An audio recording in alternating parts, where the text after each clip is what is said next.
Hey champs, how's it going? Welcome back to the channel. In this video, I'm here with my actual real life brother, Frank Sayre, and he runs a multi-million dollar life insurance agency. They're doing well over $1 million a year. And he's got a very interesting story, a story that a lot of you entrepreneurs are going to relate to. And I'm gonna have him tell you a little bit about the struggles on how he started, how he kind of like worked from business to business to finally get that business that is doing well over $1 million a year in sales. So again, my brother Frank Sayre, how's it going? Hey. Oh, by the way, we're here in Hawaii. We're on the Big Island, so if you see that little backdrop, that's where we are currently enjoying the fruits of our labor. So let me ask you the first question, Frank. So tell us a little bit about your journey. You know, where you started, where you are today, just like the short version of it. Well, the good news is we've been in insurance now for about 11 years, so it's not something that we basically became rich overnight on. It took us a little bit of time.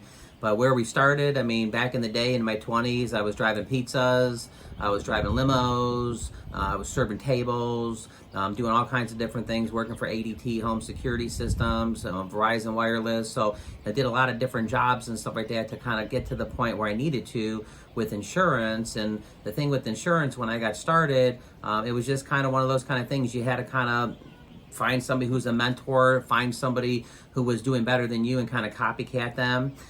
We've been in it for a long, long time. I don't think the first couple years we had really great success. In fact, when we started, we were actually driving a limo and we started selling insurance on a part-time basis. It wasn't a full-time thing.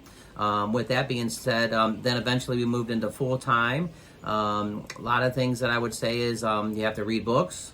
You have to kind of mirror the people that are doing better than you. You kind of want to, I learned from one of the people I worked with is, success leaves clues. And when it leaves clues, what you want to do is you want to find out what those clues are. For example, people that are very successful read books. They say leaders are readers. And if you're not reading books or reading manuals or reading different things, you're kind of fooling yourself, because everything about success has already been written. So if everything's already been written and you know it's already been written, you don't have to kind of blaze your own trail. You just got to kind of read the information. Think and Grow Rich, how I raised myself from failure to success through selling, how to influence friends and family. I mean, there's all kinds of different books that you can read, but it's important. Now, again, when I was in high school, I did sports. I did football, baseball, and wrestling. And the thing about that is anybody who has done sports, there's times you win, and then there's times you lose. And when you lose, you kind of go back to the drawing board and you try to figure out what you did wrong and you try to improve on it. And then when you do good, you do the same type of things. You kind of go back and say, what did I do good? What did I do bad? And you try to improve on it. I think success is a journey. I don't think even when you get to the top of the mountain, you've reached it. I think you still have to keep pushing forward. I think you still have to be reading books. A couple things too is waking up earlier. When I was a limo driver back in the day, I mean, I'd get up at 12, 1, 2, 3 o'clock in the afternoon because, it was a different type of business. But what I've realized is a lot of millionaires out there, a lot of successful people, they're getting up at 6, 7 in the morning. They're getting their workout in the morning. That's a whole other thing, keeping yourself in shape and stuff. The more in shape you are, the better you're going to be able to be in tune. So with that, I'll pass it back to you real quick. Okay, so you mentioned that building a business and success is a journey. So I get a lot of students, obviously, with starting their Amazon business, and even through, I've been a lifelong entrepreneur like you. We're kind of cut from the same cloth. And, I kind of got success with my first internet business when I was about 18. Frankie's kind of had some success and then some misses. I've had a lot of misses too. And then now he's finally hit it really big where he has a long-term growth business that will probably be around for him for many decades to come. So tell me a little bit about how, people start a business for you, example, or even some of the people that work for you, they start and they want that instant success. And if they don't get that instant success, what happens to them, in the first month or 2 or 3? Yeah, the thing about the instant success is I mean, success is a journey. It's a hard road. I mean, if it was so easy to make $10,000 a month or $50,000 a month or becoming a millionaire overnight, every single person would do it. It's one of those kind of things. That's again where sports come in. If somebody's a state champ wrestler, they didn't go out their 7th grade year, wrestle for 1 year, and all of a sudden become a state champ. In fact, they probably got beat real bad for the first 3 or 4 years, and then by the time they actually became a sectionals or districts champs, they, when they raised their hand and stuff, they earned it. So when it comes to any kind of business or any kind of journey, I mean, it's a journey. It's not a get rich quick thing. You got to learn it. There's mistakes too. Going back to football, there's times you win in football, but you look at the film and you got slaughtered on a certain plays and stuff like that. So when you do have some success, it's real great, but there's always room for improvement. So going back to the people that want to get in and instantly have success, well, did you instantly graduate high school the first year you were in? Did you instantly, the first minute you were married, have the best relationship ever? Did you instantly, when you had a baby, knew how to raise kids the first 1 month? Of course not. It takes time. And that's where wisdom comes in. It's like it takes time to be successful. It takes time to lose. Here's an interesting, losing weight is a good thing when it comes to success. When somebody gains 50 pounds and you looked at them 7 years ago, now they're 50 pounds heavier, they didn't gain 50 pounds in 1 month. Nobody's going to become a millionaire in 1 month.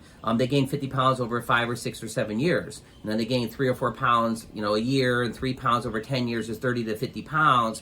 Well, when somebody goes to lose the weight, they kind of do the same thing. You need to kind of lose 3 or 4 pounds, then a pound, and then another pound, and then another pound. If you lost 50 pounds in 1 month, I mean, it's probably pretty really unhealthy for you. So if you use those analogies of losing weight to your business, again, when somebody gained 50 pounds, it took a long time. When somebody lost 30 pounds, it took a long time. Well, if you're doing an internet business, if you can show small improvements, like say, for example, in the insurance business, when I say when somebody starts in the insurance business, they're usually at a 1 out of 5 closing. They'll sit with 5 people and they'll close 1 person, 1 out of 5.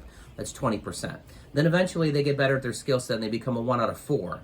And now when they're 1 out of 4, they're closing 25%. It's a very small difference between 1 out of 5 to 1 out of 4, but it is an improvement. Then eventually they become a 1 out of 3 and they're closing 33%. Well, the funny thing about 33%, if you flip it on the other side, they're actually failing almost 700% of the time.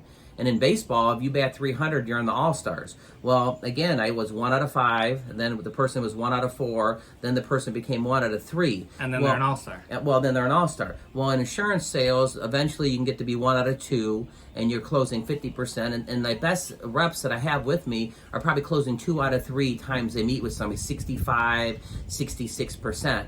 But nobody started closing 66% the first day they got their license.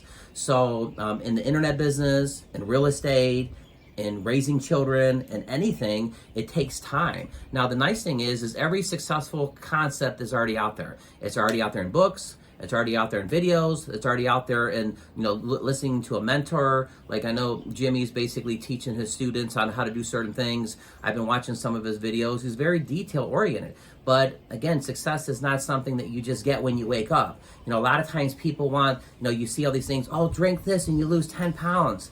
I mean, really? Or is it better to start exercising, watching what they're eating, cutting out the bad foods and stuff like that? So again, success leaves clues. And if you want to be successful, you kind of need to find out what other people are doing and copycat it. I learned from one of my mentors that he doesn't have to be the best at anything. He just needs to find somebody who's better at something than him and copycat it. And when you copycat somebody, it can be copycatting somebody making a phone call. It could be copycatting somebody doing a sales presentation. It could also be copycatting somebody when they decided to not eat after 8 o'clock at night. Or not drink pop. A lot of times you're copycatting other successful people. Well, on the flip side, people are copycatting people when they eat chocolate cake at 10 o'clock at night, and then they eat cookies at night. Well, we know what's going to happen. So again, a lot of times when it comes to success, it's already out there. You have to decide if you want to do it. And then the word discipline. Discipline is a very tough word because it's discipline to exercise, it's discipline to be a good husband, is a discipline to do good at your work and at your job. But it's one of those kind of things that if you're listening to Jimmy and he tells you to do 1, 2, 3, 4, 5, you can't do 1, 6, 9, and 2. You need to do 1, 2, 3, 4, 5. So let me ask you about that. So when you're training a new agent, I know you got like over 30 different agents that are kind of underneath you and on your team, and obviously you've had some come and some go throughout the years. It's kind of just natural.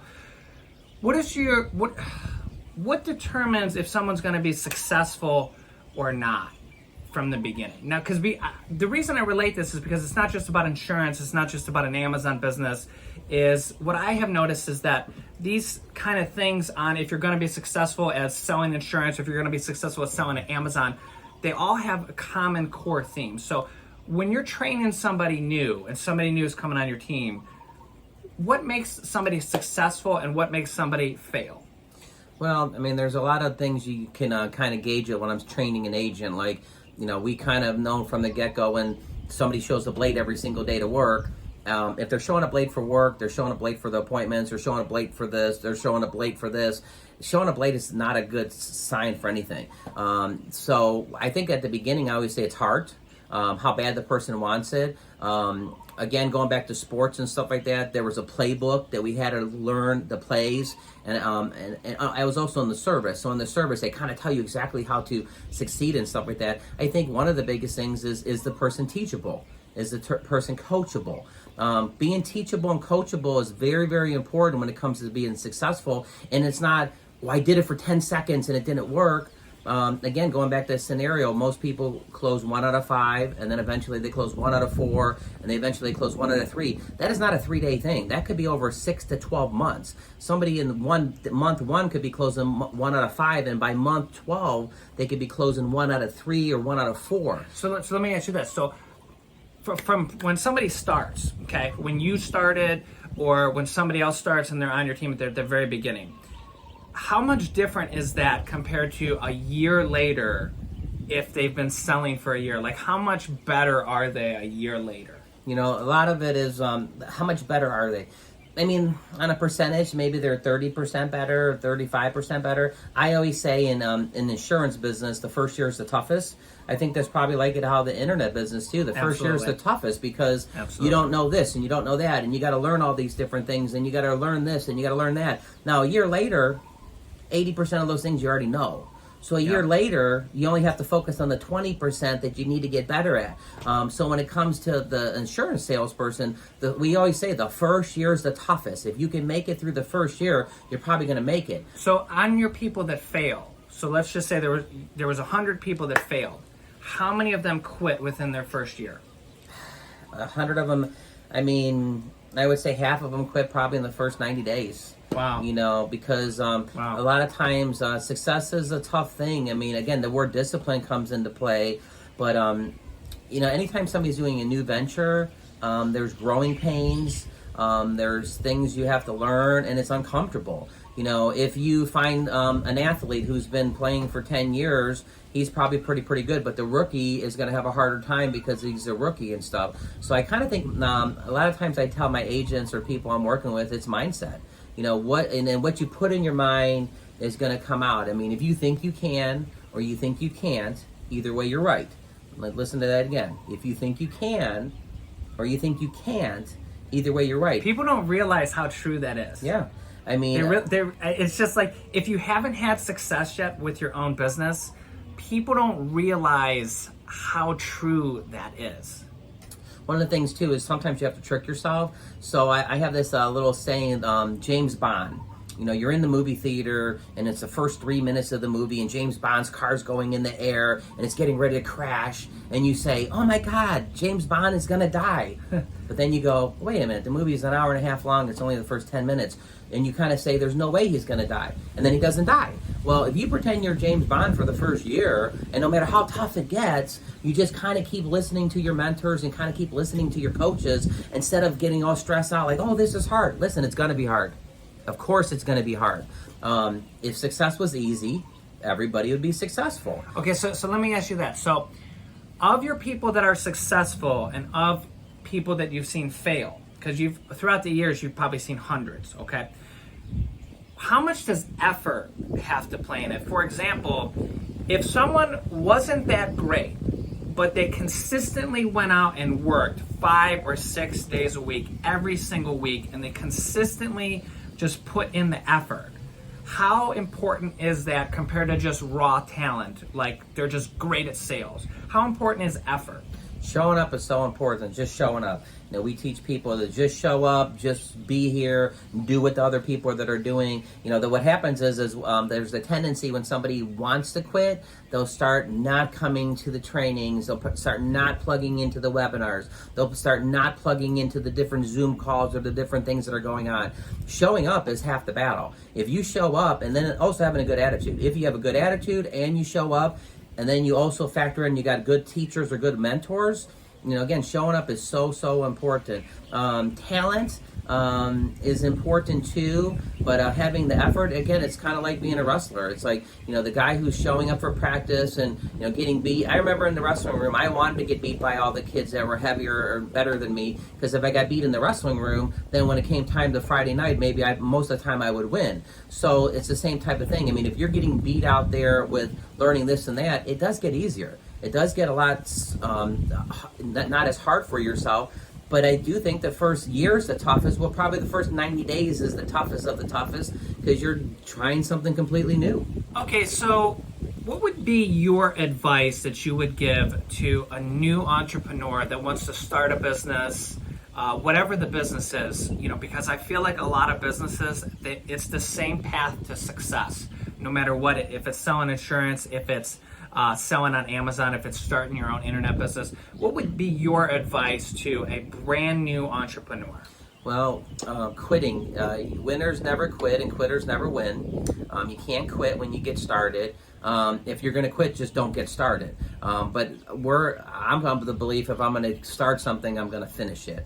This brings me to the one thing. I mean, I read a lot of books and I listen to motivational things. So there is this young 17, 18-year-old teenager, and he was actually trying to get success, and there was this I think it was a Chinese person who was very wise and very successful, and he heard that this Chinese person would actually teach them how to be successful.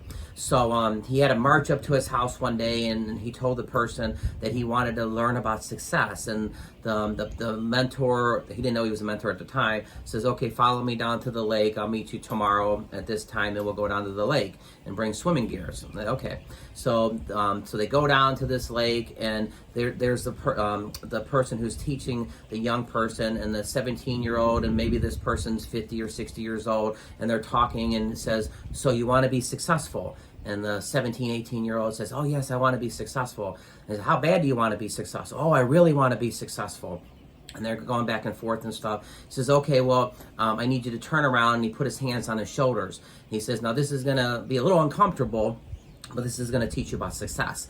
And so, the mentor grabbed him by the shoulders, and the younger person's in front of him. And all of a sudden, the person put him underneath the water, and they're holding him underneath the water and stuff like that. And now picture you being the 17, 18-year-old, and he can't even breathe and stuff like that, and he's holding him underneath the water, and he lets him up, and he can breathe for a second. He holds him back underneath the water, and he's holding him back underneath the water, and he lets him up, and he does this for about 5 or 6 minutes. And then all of a sudden, the person comes up, and he's gasping for air, and he's gasping for air, and he goes, teacher, I thought you were going to teach me about success. And he goes, I am. He goes, when you want success as bad as you wanted to breathe right there, you'll have success. So think about that. That's I learned that a long time ago. Now, of course, I never got walked in the mountain and into the water, but I heard that story. But the interesting thing about that, imagine being underneath the water that you couldn't breathe, and you're fighting to breathe and stuff like that, and this person's holding you down, and they let you up just for a little bit to basically breathe. Just for a second, they bring you back down. And again, when you want success as bad as you want to breathe, you'll get it. So you have to find out what your hot buttons are. You have to find out what motivates you, and you have to go out and do it. Again, everything that success is already out there. All the books are out there. All the teachers are out there. All the mentors are out there. Being disciplined, waking up on time, not being late. All those things are super important. And guess what? It's not one thing, it's a mentee things. Just like football teams, there's mentee plays that ends up winning the game and stuff like that. It's not one thing. Waking up early is important. But how about, shaving? How about looking presentable? How about yes sir, no sir? How about being politeful? There's a lot of different things that you can do to be successful. So it is a journey. And what I would say is, if you're doing an internet business or doing an insurance business, find people that are more successful than you and just copycat them. And you know what? There's nothing wrong with that, because when you're buying a training, what are you going to do? You're going to listen to the training and you're going to do what the training teaches you. You're copycatting it. If you're selling insurance and stuff, you're going to ride with somebody who's better than you. They're going to show you how they do it, and what are you going to do? So wait, are you saying people don't just go out and figure it out on their own? I mean, it's very rare in insurance. Yeah, now imagine what your success rate would be if you didn't train people. I don't know. I feel bad for people that try to do everything on their own. And I just feel like their chance of failure is a lot higher. Do you think that or not? Like if you just had an insurance agent, you didn't train nobody, and you just said, go out there and sell and figure it out. Because that's what a lot of people do. I mean, again, sports, insurance, everything. There's mentors in insurance and sports. There's coaches. There's people you're wrestling with and everything. You have to learn from other people. I mean, if you're only doing it on your own, you're doing it the hard way. If somebody said, this way is going to take you 10 hours to success, but if you do it this way, it's going to take 5 hours. Wouldn't you take the 5-hour path? But the 5-hour path, you have to be with somebody who's already done success, and he's going to show you the moves. He's going to show you how to make the phone calls. Wouldn't it make better sense to learn from the mentor? To me, if you're going to do it on your own, what's the point of doing it? I mean, that's like me learning how to speak another language. I don't even know the other language. I'm going to do it on my own. No, you have to buy different books and CDs and listening. You're copycatting the CDs and the listening things to get better. If I wanted to learn a different language on my own, go ahead and try that one. I mean, that's pretty tough. So no, I think you pretty much have to listen to your mentors and your teachers and your coaches. Again, that's one of my best advice and everything. And again, if you think you can, or you think you can't, either way you're right. Now here's another thing.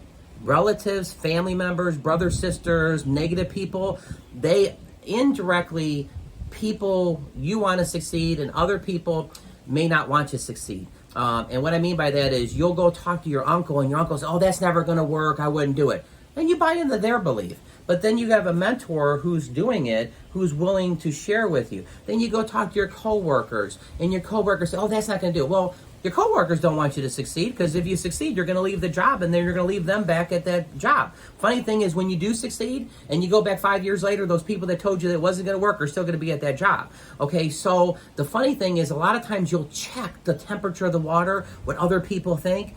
I was always thought this. At some point, you got to jump in and try it. Those other people aren't paying my bills. Those other people aren't raising my family. Those other people aren't taking me to Hawaii. It's important to listen to other people's opinions, but not if they're negative. I mean, if they're going to tell you you can't do it, but other people are. So I will share something about my grandfather. My grandfather was a stonemason way back in the day. He passed away like 20 years ago.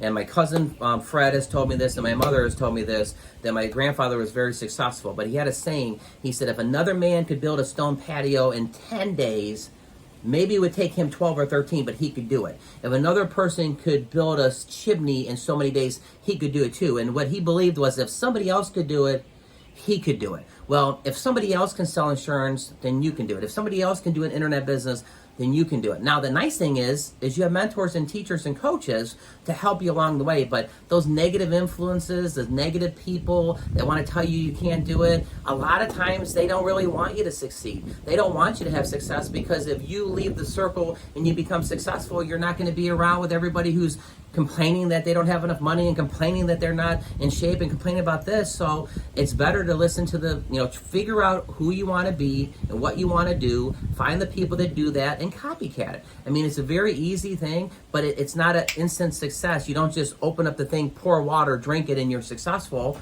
It takes time and stuff. I've been in the insurance business for 11 years. There were some bad years. There were some good years. And there's some bad months. I always say to the people in insurance business, you could have a bad day, you could have a bad week, but we're never going to have a bad month. And the reason we're not going to have a bad month is because of all the things we do for success. If you add all these little things up, you're not going to have a bad month. Yes, you can have a bad day and a bad week. You're not going to have a bad month. So my advice to everybody is, be positive, listen to your mentors, read your books, copycat success, and also all the things that are negative, staying up till 1 or 2 in the morning, eating chocolate cake at 10 o'clock at night, all the things that are bad for you, in health or business, you may not want to do it. Again, I shave and I try to look clean cut when I go out there because, again, it's important to be presentable. Could I grow a long beard? Could I have earrings? And could I have long hair? I probably could, but in the insurance business, we were always taught to look presentable. So, copycat to other people that are successful just like you, and we'll see you all at the top. So this is my brother, Frank Sayre. If you guys have any comments or questions for me or Frank, leave them down below in the comments. Make sure you subscribe if you're new to the channel and like this video. It's very important. It helps us out, helps out the channel. And yeah, I will see you in the next video, and I'll link another video over here for you to watch also. Thanks, guys.